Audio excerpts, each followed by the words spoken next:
Hello guys, welcome to my vlog. So, na ako'y itudlo sa inyo ha about aning pagtanom sa pitsay kay kaning mga Pinoy mahilig yun ni mag gulay og pitsay lalo na natay isda ug kanang karni baboy. So lami kini siya guys. So, tudloan ta mo by step lang. First step. Tudloan ta mo kung saong pagpadako, unsaong pinaagi lang siya sa simpleng pamaraan. So dili na nimo kailangan og tanang abono spray. So kailangan po nimo bantayan pod kay napoy mga mamang pod mukaon pod kay lalo na wala ra kay nagamit og spray, malatayon og fungicide. So okay ra na siya basta bantayan lang nimo para mas safety ang ilang dahon.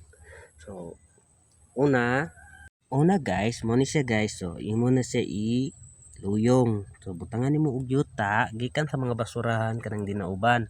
So mo ni siya. Turok na. Ikaduha. Buhat pa kag niya ni aron na kay kuan. So butangan imo na sa istimiton na unsaon na siya pagbuhat para mapundo ang tubig. So dali ra siya mudako kay para naa siya suyuponon po tubig. Mo ni niya ni style ni. So, una siya ikatulo. So, magitanom na. Una siya ikatulo. So, gibutangan na kuan.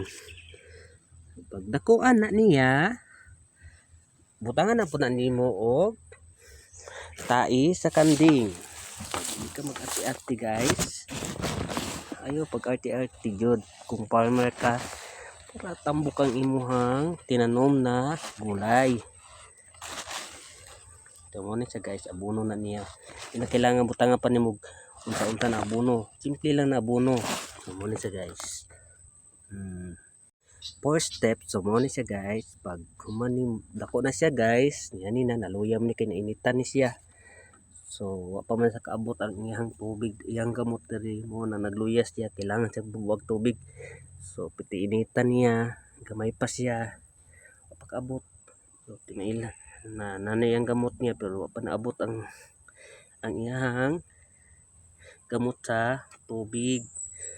Muna purpose niya to para dali sa dako. So pagdako niya muna ni siya harvest na ta. Pwede na kam harvest dagko na.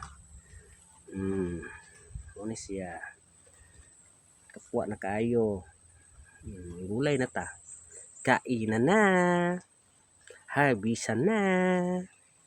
Thank you guys.